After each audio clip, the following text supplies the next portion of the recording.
الحمد للہ رب العالمین والعاقبۃ للمتقین والصلاة والسلام علی سید الانبیاء والمرسلین وعلی آلہ واصحابہ اجمعین، اما بعد فاعوذ باللہ من الشیطان الرجیم، بسم اللہ الرحمن الرحیم۔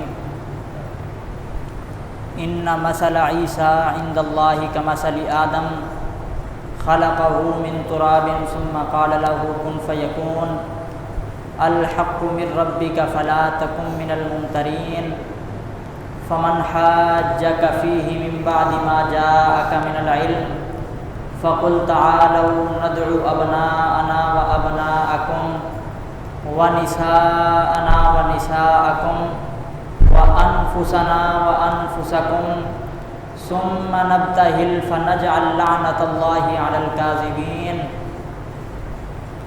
صدق اللہ العظیم۔ ان اللہ وملائکتہ یصلون علی النبی یا ایھا الذین آمنوا صلوا علیہ وسلموا تسلیما۔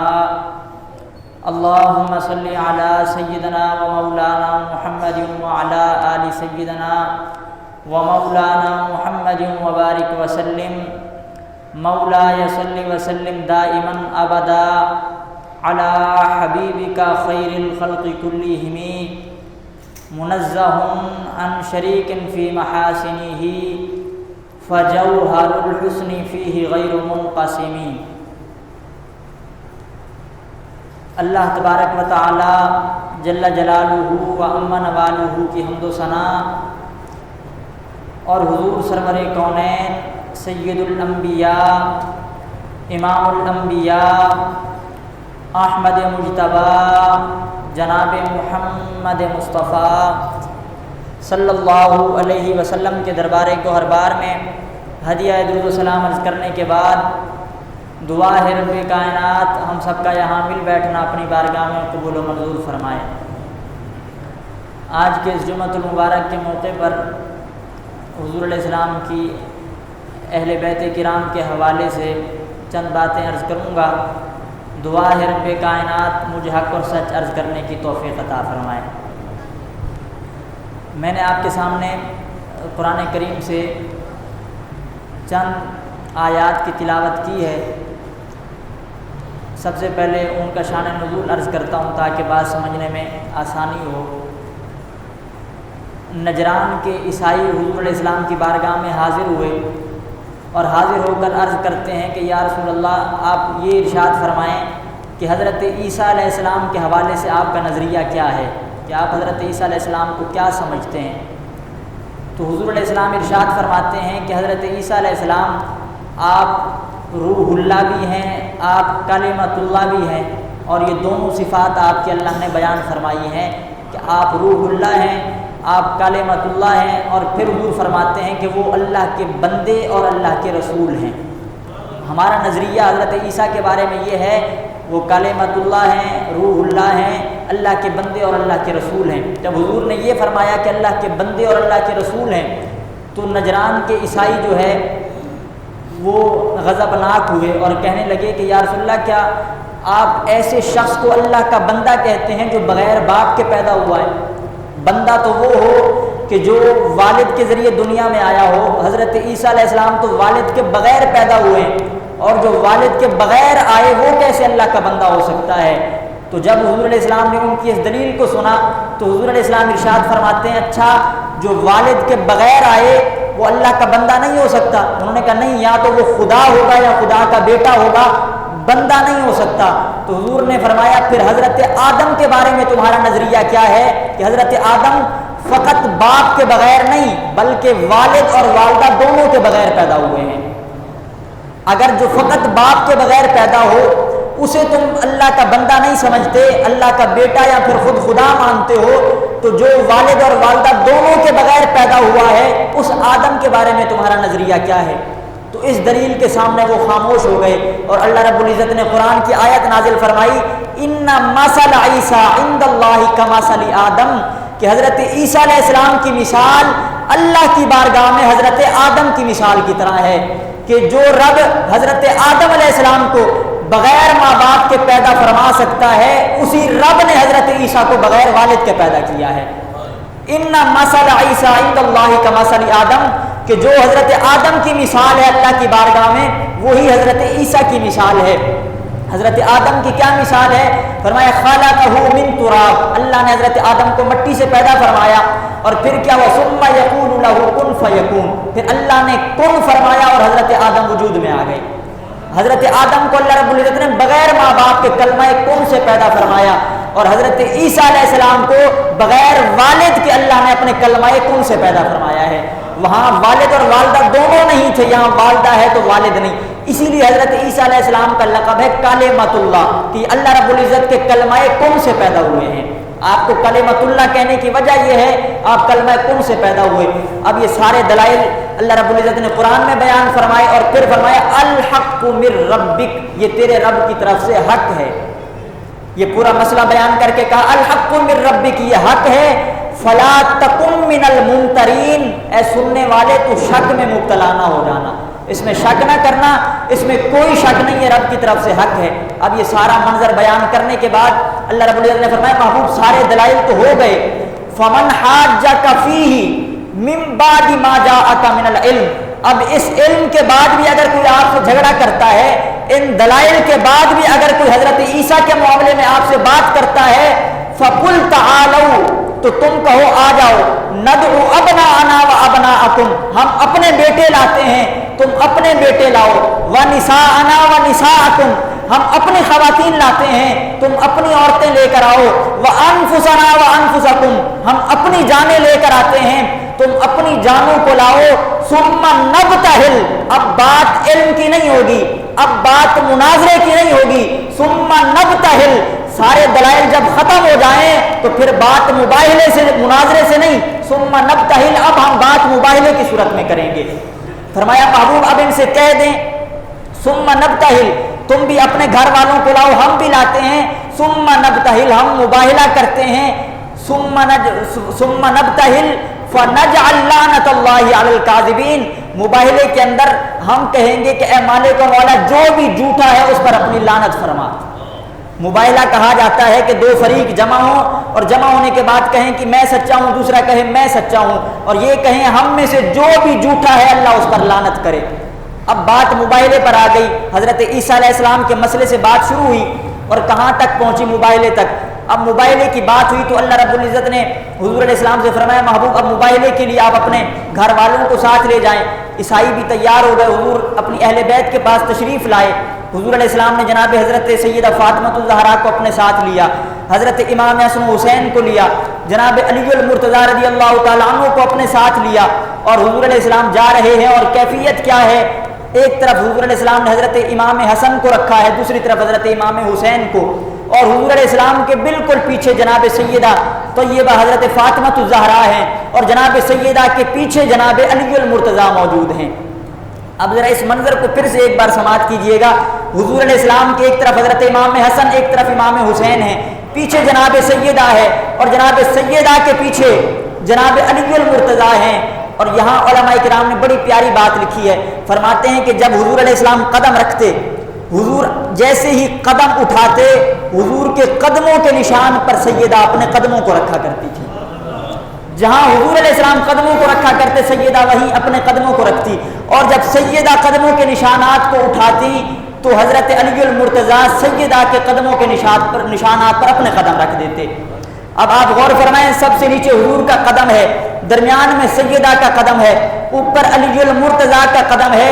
علماء کرام یہاں بڑی پیاری بات لکھتے ہیں، فرماتے ہیں اللہ رب العزت نے چاہا کہ جہاں محبوب کے قدموں کا نشان آئے اس کے اوپر جناب سیدہ کے قدم، اور سیدہ کے اوپر علی المرتضیٰ کے قدموں کا نشان، تاکہ اگر بعد میں کوئی دیکھنے والا قدموں کے نشان کو دیکھے، جب نیچے سے غور کر کے دیکھے گا تو محبوب کا قدم نظر آئے گا، اور جب اوپر سے دیکھے گا علی المرتضیٰ کا قدم نظر آئے گا، کسی بھی نشان دیکھنے والے کو سیدہ کے قدموں کے نشان بھی نظر نہیں آئیں گے۔ اللہ نے ایسا سیدہ کا پردہ رکھا کہ سیدہ کی ذات کو دیکھنا تو دور کی بات ہے، سیدہ کے قدموں کے نشانات کو بھی غیر محرم سے اللہ رب العزت نے چھپا کے رکھا۔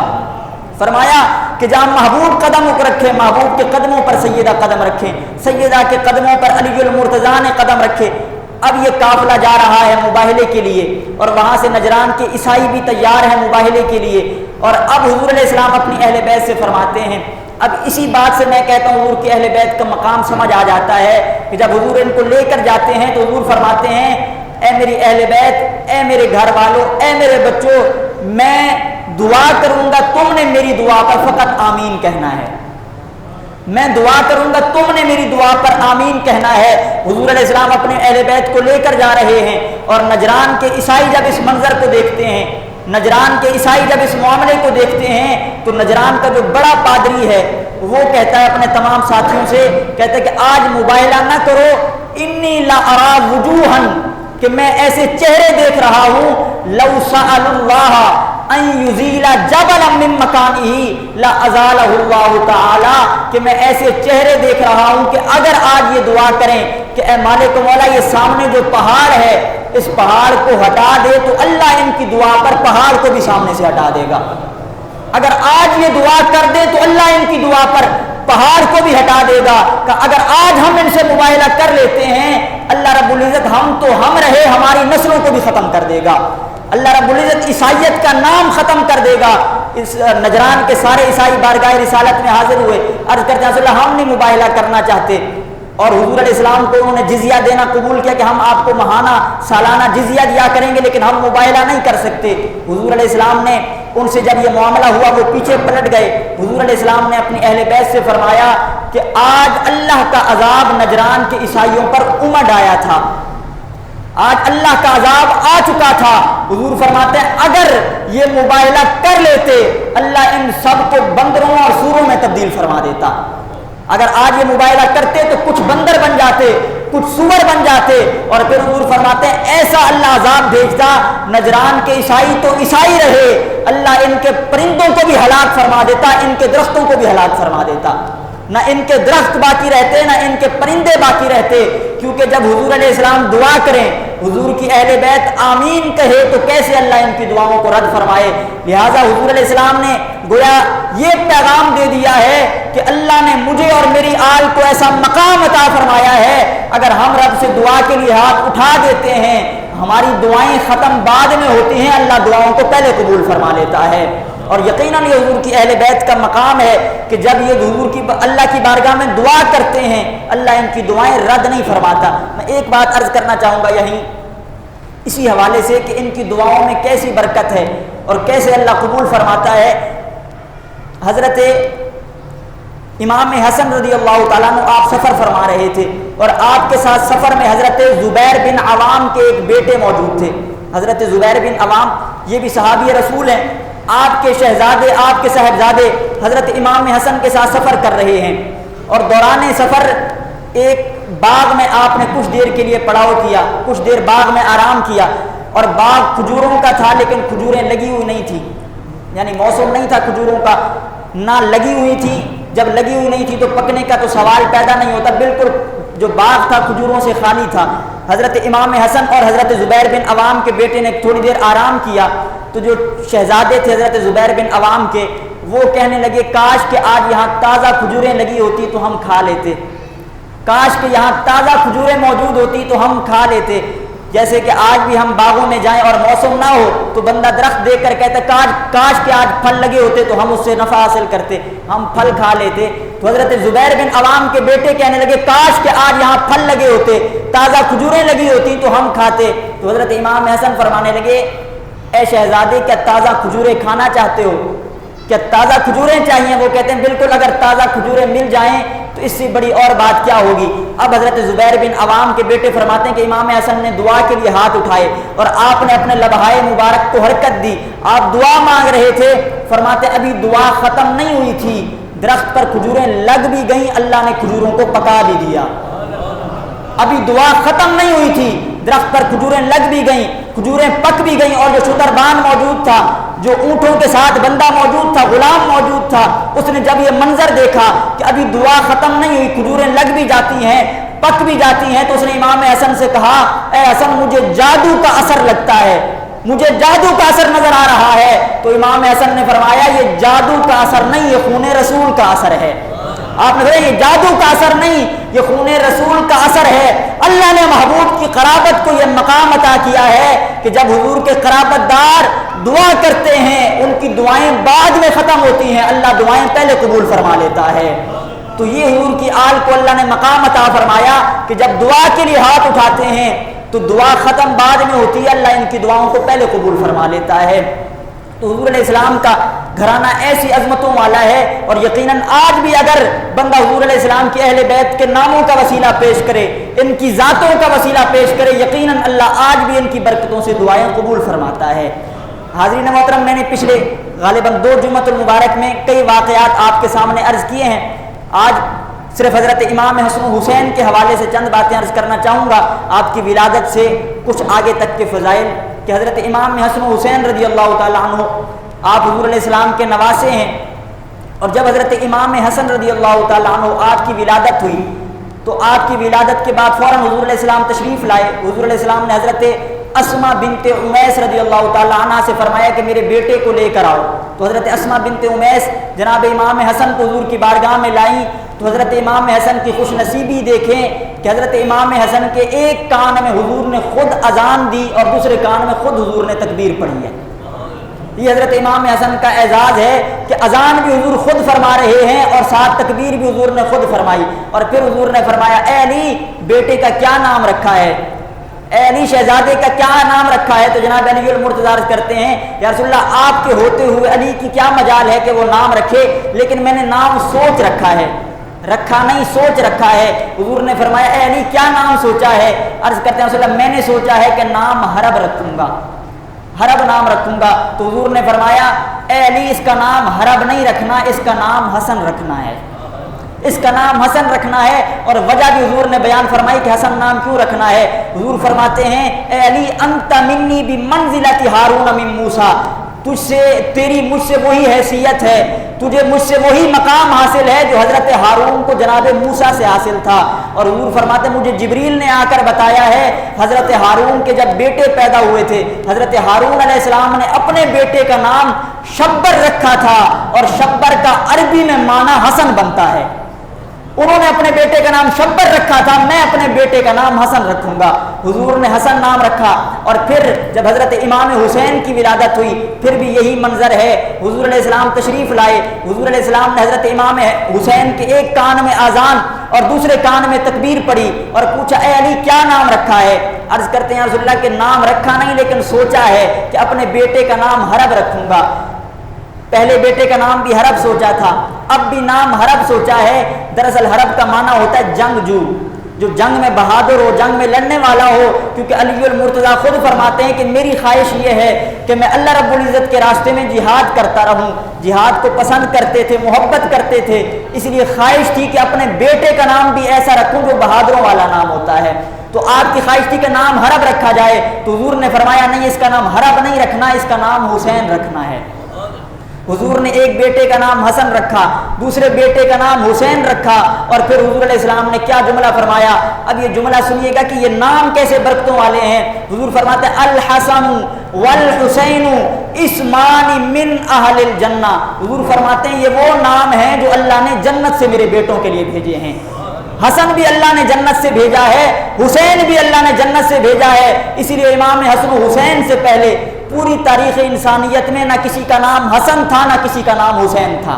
حضور فرماتے ہیں یہ وہ دو نام ہیں جو اللہ نے جنت سے عطا فرمائے ہیں، اور پھر یہ شہزادوں کا نام ہے۔ اب حضور علیہ السلام نے دونوں شہزادوں کا عقیقہ 7ویں دن کیا۔ حضور علیہ السلام نے جب حضرت امام حسن پیدا ہوئے 7ویں دن عقیقہ کیا، جب امام حسین پیدا ہوئے 7ویں دن عقیقہ کیا، اور 7ویں دن شہزادوں کے بال حضور علیہ السلام نے سر کے بال منڈوائے۔ اور اب یہ آگے انداز دیکھیے گا، آج ہمارے ہاں بھی شہزادے پیدا ہوتے ہیں، بیٹے پیدا ہوتے ہیں، بیٹیاں پیدا ہوتی ہیں، ہم بھی عقیقہ کرتے ہیں، لیکن حضور نے کس شان سے عقیقہ فرمایا؟ 7ویں دن عقیقہ کیا، سروں کے بال اتروائے، اور سر کے بالوں کے وزن کے برابر چاندی بھی اللہ کی راہ میں صدقہ فرمائی۔ سر کے بالوں کے وزن کے برابر چاندی صدقہ فرمائی۔ اور پھر حضور علیہ السلام اپنے ان دونوں شہزادوں کو چوما بھی کرتے تھے، سونگا بھی کرتے تھے۔ ذرا بولیے سبحان اللہ۔ اور کیسی شان ہے، آج یقیناً ہر بندہ اپنے بچوں سے پیار کرتا ہے، محبت کرتا ہے، چومنے والا منظر تو آج بھی دیکھا جا سکتا ہے، لیکن کبھی کسی آنکھ نے نہیں دیکھا ہوگا کہ بندہ اپنے بچوں کو سونگ رہا ہو۔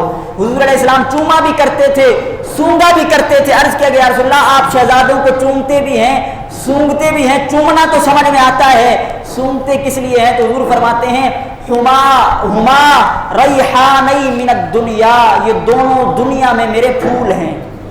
حضور فرماتے ہیں یہ میرے پھول ہیں، اور آپ جانتے ہیں پھولوں کو چوما بھی جاتا ہے، پھولوں کو سونگا بھی جاتا ہے۔ اور بلکہ میں یہاں ایک آگے کی بات کرنا چاہوں گا، حضور شہزادوں کو چوما بھی کرتے تھے، سونگا بھی کرتے تھے۔ جانتے سونگا کس لیے کرتے تھے؟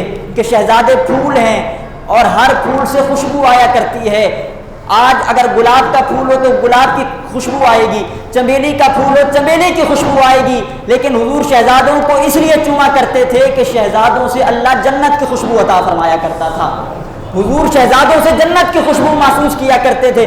اب اگر کوئی بندہ کہے یہ کیسے ہو سکتا ہے شہزادوں سے جنت کی خوشبو آئے، یہ بات عقل میں نہیں آتی کہ حضرت امام حسن حسین سے جنت کی خوشبو آنے لگ جائے۔ تو میں بڑے پیار سے عرض کروں گا کہ حضور علیہ السلام نے فرمایا تھا الحسن والحسین سیدہ شباب اہل الجنہ، کہ حسن و حسین یہ جنتی جوانوں کے سردار ہیں۔ تو میرا سوال فقط اتنا ہے کہ جنت کی خوشبو جنت کے سرداروں سے نہیں آئے گی تو اور کس سے آئے گی؟ لہٰذا حضرت امام حسن حسین کی شان یہ ہے، حضور ان کو چوما بھی کرتے تھے، حضور سونگا بھی کرتے تھے، اور بلکہ صحابہ کرام فرماتے ہیں حضور علیہ السلام مدینے کے گلیوں میں، حضور علیہ السلام مدینے کی گلیوں میں اپنے ان شہزادوں کو اپنے کندھوں پر بٹھاتے اور کندھوں پر بٹھا کر مدینے کی سیر کروایا کرتے۔ تقریباً حضرت فاروق اعظم کے حوالے سے آتا ہے، حضرت فاروق اعظم نے جب اس منظر کو دیکھا کہ حضور نے اپنے شہزادوں کو کندھوں پر اٹھا رکھا ہے، حضرت امام حسن فرماتے ہیں اے شہزادو اللہ نے تمہیں کتنی پیاری سواری عطا فرمائی ہے، کیسی سواری ہے کہ حضور علیہ السلام کے کندھوں پر تم سوار ہو، اس سے پیاری سواری کیا ہوگی؟ جب حضرت فاروق اعظم نے فرمایا کہ اے شہزادو تمہاری سواری بڑی پیاری ہے، تو حضور نے فرمایا اے عمر صرف سواری پیاری نہیں، یہ سوار بھی بڑے پیارے ہیں، سواری بھی پیاری ہے، یہ دونوں سوار بھی بڑے پیارے ہیں۔ حضور دونوں شہزادوں سے بڑی محبت فرماتے۔ اور ایک واقعہ پچھلے ہفتے بھی میں نے ایک غالباً جمعے کو واقعہ عرض کیا تھا آپ کے سامنے، ایک اور واقعہ عرض کرنا چاہوں گا۔ دونوں شہزادے حضور کی بارگاہ میں بھی مقبول تھے، یقیناً رب کی بارگاہ میں بھی مقبول تھے، اور کیسی حضور علیہ السلام محبت فرماتے۔ ایک بار حضرت امام حسن حسین رضی اللہ تعالیٰ عنہ دونوں شہزادوں نے تختیاں لکھی، تحریر لکھی، اور حضرت امام حسن فرماتے ہیں حسین میں نے آج اچھی تختی لکھی ہے، میں نے اچھی تحریر لکھی ہے، تو امام حسین فرماتے اے حسن میں نے اچھا لکھا ہے۔ اب حضرت امام حسن کہتے میں نے اچھا لکھا ہے، حسین کہتے میں نے اچھا لکھا ہے۔ اب دونوں شہزادے کہتے ہیں اگر ہم آپس میں بیٹھے رہے تو ہر بندہ کہے گا کہ میں نے اچھا لکھا ہے، چلو آج علی المرتضیٰ ہمارے بابا جان سے فیصلہ کرواتے ہیں، آج ہمارے بابا جان بتائیں گے حسن نے اچھا لکھا ہے یا حسین نے اچھا لکھا ہے۔ آج چلتے ہیں بابا جان کے پاس، جناب حضرت امام حسن حسین دونوں حضرت علی المرتضیٰ کی بارگاہ میں حاضر ہوئے، عرض کرتے ہیں بابا جان آج ہم دونوں بھائیوں نے تحریر لکھی ہے، تختی لکھی، آپ فیصلہ فرمائیں کس نے اچھا لکھا ہے، حسن نے اچھا لکھا ہے یا حسین نے اچھا لکھا ہے۔ جناب علی المرتضیٰ نے دونوں تحریروں کو دیکھا اور پھر دل میں خیال آیا کہ اگر کہہ دیتا ہوں حسن نے اچھا لکھا ہے تو حسین کو ملال پہنچے گا، اگر کہتا ہوں حسین نے اچھا لکھا ہے حسن کو ملال پہنچے گا، نہ تو علی حسن کو غمگین کر سکتا ہے نہ حسین کو غمگین کر سکتا ہے، شہزادوں کو میں غم نہیں پہنچا سکتا۔ اب علی المرتضیٰ فرماتے ہیں بیٹے تم دونوں نے اچھا لکھا ہے، آج فیصلہ میں نہیں کروں گا، آج فیصلہ تمہاری والدہ جناب سیدہ فرمائیں گی، جاؤ اپنی والدہ کے پاس جا کے فیصلہ کرواؤ۔ اب دونوں شہزادے تختیاں لے کر جناب سیدہ کی بارگاہ میں حاضر ہوتے ہیں کہ امی جان بتائیں آج کس نے اچھا لکھا ہے، میں نے اچھا لکھا ہے یا حسین نے اچھا لکھا ہے۔ اب جناب سیدہ نے جب دونوں تختیوں کو دیکھا پھر دل میں خیال آیا کہ اگر کہتی ہوں حسن نے اچھا لکھا ہے حسین کو ملال پہنچے گا، اگر کہتی ہوں حسین نے اچھا لکھا ہے حسن کو غم پہنچے گا، اور نہ میں حسن کو غم پہنچا سکتی ہوں نہ حسین کو۔ تو جناب سیدہ فرماتی ہیں تم دونوں نے ایسی تحریر لکھی ہے کہ آج فیصلہ میں نہیں کروں گی، آج فیصلہ تمہارے نانا کی بارگاہ میں ہوگا، آج چلو اپنے نانا کی بارگاہ میں وہاں جا کے فیصلہ ہوگا کہ حسن نے تختی اچھی لکھی ہے یا حسین نے اچھی لکھی ہے۔ اب یہ تختیاں لے کر بارگاہ رسالت میں پہنچے۔ خدا کی قسم مجھے لگتا ہے ایسا منظر تھا کہ جب سارے فرشتے بھی ان دونوں کے منظر کو دیکھ رہے ہوں گے۔ کیسا حسین منظر ہے، کبھی شہزادے علی المرتضیٰ کے پاس جاتے ہیں، کبھی جناب سیدہ کے پاس، اور اس بات کو جلال الدین امجدی صاحب رحمۃ اللہ علیہ جنہوں نے فتاوی فیض الرسول لکھا، فتاوی فقیہ ملت لکھا، وہ اپنی کتاب خطبات محرم میں نقل فرماتے ہیں۔ آپ نے اس واقعے کو نقل فرمایا۔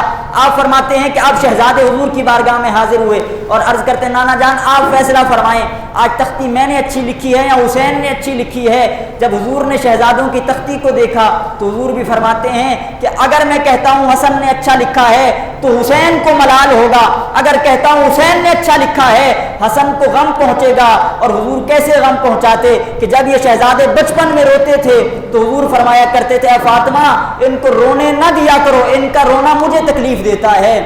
وہ شہزادے جن کے بارے میں حضور فرماتے ہیں من ابغضہما فقد ابغضنی، جس نے ان سے بغض رکھا اس نے مجھ سے بغض رکھا ہے۔ جب حضور اتنی محبت کرتے تھے کیسے کسی ایک کا حضور علیہ السلام جو ہے فیصلہ فرما کر دوسرے کو غم پہنچاتے۔ حضور فرماتے ہیں اے شہزادو آج تمہارا فیصلہ تمہارے بابا جان نے نہیں کیا، تمہاری والدہ نے نہیں کیا، آج فیصلہ میں بھی نہیں کر رہا، آج تمہارا فیصلہ جبریل امین آ کر کریں گے۔ آج جبریل امین آ کر تمہارا فیصلہ کریں گے کہ کس نے اچھا لکھا ہے۔ اب جناب جبریل امین کو حضور علیہ السلام نے بلایا، اے جبریل تم فیصلہ کرو آج کس نے اچھا لکھا ہے، حسن نے اچھا لکھا ہے یا حسین نے اچھا لکھا ہے؟ اب جناب جبریل امین جب ان تحریروں کو دیکھتے ہیں تو جبریل امین بھی یہی فرماتے ہیں اگر ایک شہزادی کی تحریر کو اچھا کہا دوسرا ناراض ہو جائے گا، اگر دوسرے کو اچھا کہتے ہیں پہلا شہزادہ ناراض ہوگا۔ جبریل امین کہتے ہیں یا رسول اللہ اگر اجازت ہو تو رب سے نہ فیصلہ کروا لیا جائے، آج رب کی بارگاہ میں جا کے فیصلہ کرواتے ہیں۔ حضور نے فرمایا جبریل جاؤ رب سے فیصلہ کرواؤ۔ اب جبریل امین رب کی بارگاہ میں حاضر ہوتے ہیں، عرض کرتے ہیں مالک و مولا آج فیصلہ فرما کہ حسن کی تحریر اچھی ہے یا حسین کی تحریر اچھی ہے۔ جب رب کائنات کی بارگاہ میں فیصلہ جاتا ہے رب فرماتے جبریل جنت سے جاؤ ایک سیب کا پھل لو اور اسے جا کر محبوب کی بارگاہ میں پیش کرو اور عرض کرو یا رسول اللہ اس پھل کو اوپر سے آپ پھینکیں، جس کی تختی پر سیب گرے گا سمجھو کہ رب کا فیصلہ ہے اس کی تحریر اچھی ہے۔ آج جس کی تختی پر سیب گرے گا رب کا فیصلہ ہوگا کہ اس کی تحریر اچھی ہے۔ اب وہ سیب حضور کی بارگاہ میں لایا گیا، حضور علیہ السلام نے اس سیب کو جب شہزادوں کی تختیوں کی طرف پھینکا، ابھی سیب آسمان و زمین کے درمیان معلق تھا، تختیوں پر نہیں آیا کہ رب کی قدرت نے ایسا عجیب فیصلہ کیا کہ سیب کے دو ٹکڑے ہو گئے، ایک ٹکڑا حسن کی تختی پر گر گیا دوسرا حسین کی تختی پر گر گیا۔ ایک حسن کی تختی پر گر رہا ہے دوسرا حسین کی تختی پر۔ اگر میں یوں کہوں تو بے جانا ہوگا، گویا رب بھی فیصلہ فرما رہا ہے کہ اگر میں نے حسن کی تختی کو اچھا کہا تو حسین ناراض ہوگا، اگر حسین کی تختی کو اچھا کہا حسن ناراض ہوگا۔ رب نہ حسن کو ناراض کر سکتا ہے نہ حسین کو ناراض کر سکتا ہے، رب کو حسن کی تختی بھی پسند ہے حسین کی تختی بھی پسند ہے۔ تو یہ شہزادے تو وہ ہیں کہ رب کائنات بھی ان کو راضی فرماتا ہے۔ تو آپ غور فرمائیں کہ اگر حضور علیہ السلام کے ایسے پیاروں کا واسطہ رب کی بارگاہ میں پیش کیا جائے یقیناً اللہ ایسے پیاروں کا واسطہ قبول فرماتا ہے۔ حاضرین محترم ایک واقعہ عرض کر کے گفتگو ختم کروں گا انشاءاللہ۔ جو اگلا جمعہ المبارک ہے آپ اگر وقت سے تشریف لائیں گے تو انشاءاللہ اگلے جمعہ المبارک پر، کیونکہ 3 جمعے ہو چکے، آخری محرم الحرام شریف کا جمعہ ہے، تو مختصر سا ذکر شہادت اور اس کے بعد قاتلین امام حسین کا انجام انشاءاللہ اگلے جمعہ المبارک پہ میں عرض کروں گا۔ آپ ضرور وقت سے تشریف لائیے گا تاکہ بات سننے اور سمجھنے میں فائدہ ہو۔ آخری بات اصلاح کے لیے کہ حضرت امام حسن حسین رضی اللہ تعالیٰ عنہ، ہم نے ان دونوں شخصیات کا ذکر بھی سنا، یقیناً ان کا ذکر سننا بھی برکت کے لیے برکت ہے یقیناً، لیکن تربیت بھی ضروری ہے کہ حضرت امام حسین اور امام حسن کی شخصیت سے ہمیں کیا پیغام پہنچتا ہے۔ ایک واقعہ شاید پہلے بھی کئی بار عرض کر چکا ہوں لیکن جب بھی عرض کیا جائے یقیناً اس کا اپنا ہی ذوق ہوتا ہے کہ نور الابصار کے اندر موجود ہے۔ ایک بار حضرت امام حسن حسین کے مابین رنجش ہو گئی، دونوں شہزادوں کے درمیان کسی بات پر آپس میں ناراضگی ہو گئی، نہ امام حسن حسین سے بات کر رہے ہیں نہ حسین امام حسن سے بات کر رہے ہیں۔ آج ہمارے درمیان بھی یقیناً رنجشیں ہو جاتی ہیں، آپس میں ناراضگی ہو جاتی ہے، لیکن ہمیں چاہیے کہ ہم جب اہل بیت کے ماننے والے ہیں تو صلح بھی ایسے کریں جیسے آل رسول صلح کیا کرتے تھے، جیسے حضور کے شہزادے صلح کیا کرتے تھے۔ اب دیکھیے گا شہزادوں کے مابین رنجش ہے اور پھر صلح کیسے ہوتی ہے۔ کسی نے کہا اے حسین آپ چھوٹے ہیں، آپ کا حق بنتا ہے جائیں بڑے بھائی سے صلح کریں، انہیں راضی کریں، انہیں منائیں۔ تو حضرت امام علی مقام فرماتے ہیں کہ میرا دل چاہتا ہے کہ جاؤں بڑے بھائی کو راضی کروں، لیکن اپنے نانا کا فرمان یاد آتا ہے تو رک جاتا ہوں، صرف اپنے نانا کی حدیث کی وجہ سے رک جاتا ہوں، ورنہ میرا دل بھی چاہتا ہے جاؤں اور بڑے بھائی کو راضی کروں۔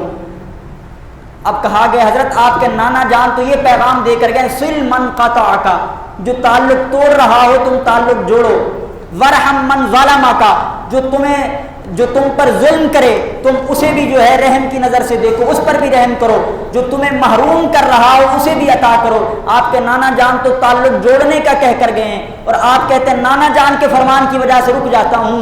تو اب حضرت امام حسین فرماتے ہیں اب یہ ذرا غور فرمائیے گا کہ آج اگر ہمارے درمیان رنجش ہو جائے تو ہمارا عالم کیا ہوتا ہے، ہماری کیفیت کیا ہوتی ہے۔ اگر بھائی بھائی سے ناراض ہو جائے تو بھائی بھائی کو دیکھنا پسند نہیں کرتا، اگر بھائی کے گھر سے کھانا آ جائے تو وہ کھانا پسند نہیں کرتا، بھائی کے گھر کا پانی پینا پسند نہیں کرتا۔ لیکن شہزادوں کی تربیت دیکھیں، جب امام حسین سے کہا گیا کہ آپ جا کر راضی کریں، آپ فرماتے ہیں نانا کے فرمان کی وجہ سے رک جاتا ہوں۔ کہا گیا حضرت آپ کے نانا تو جوڑنے کا کہہ کر گئے، تعلق جوڑنے کا، آپ کہتے ہیں نانا کی وجہ سے رک جاتا ہوں۔ تو امام حسین فرماتے ہیں میں اس لیے رکتا ہوں کہ نانا جان فرما کر گئے ہیں کہ جب دو مسلمان بھائیوں کے مابین آپس میں کوئی رنجش ہو جائے، ناراضگی ہو جائے، جو بندہ صلح کے لیے ہاتھ پہلے بڑھاتا ہے جنت میں بھی وہ پہلے جائے گا، جو صلح پہلے کرے گا جنت میں وہ پہلے جائے گا۔ امام حسین فرماتے ہیں میں اس لیے صلح پہلے نہیں کر رہا، مجھے حیا آتی ہے کہ چھوٹا ہو کر بڑے بھائی سے پہلے جنت میں چلا جاؤں، مجھے حیا آتی ہے کہ میں چھوٹا ہو کر بڑے بھائی سے پہلے جنت میں چلا جاؤں۔ میری خواہش یہ ہے کہ میرے بھائی آئیں صلح کے لیے ہاتھ بڑھائیں تاکہ جنت میں بھی میرے بھائی ہی مجھ سے پہلے جائیں۔ یہ آپس میں عقیدتیں تھیں، رنجش کے باوجود بھی یہ منظر تھا۔ اور پھر جب امام حسن کو خبر ہوئی تو آپ نے فوراً آ کر اپنے بھائی سے صلح کی، فرمایا جب میرا بھائی میرا اتنا خیال کرتا ہے تو مجھے بھی اپنے بھائی کا خیال کرنا چاہیے۔ تو حاضرین محترم، حضور علیہ السلام کی اہل بیت کا ذکر بھی ضروری ہے اور اہل بیت کے ذکر سے تربیت حاصل کرنا بھی بہت ضروری ہے۔ دعا ہے رب کائنات کی بارگاہ میں جو کچھ میں نے عرض کیا مالک اسے اپنی بارگاہ میں قبول و منظور فرمائے۔ وآخر دعوایا ان الحمد للہ رب العالمین۔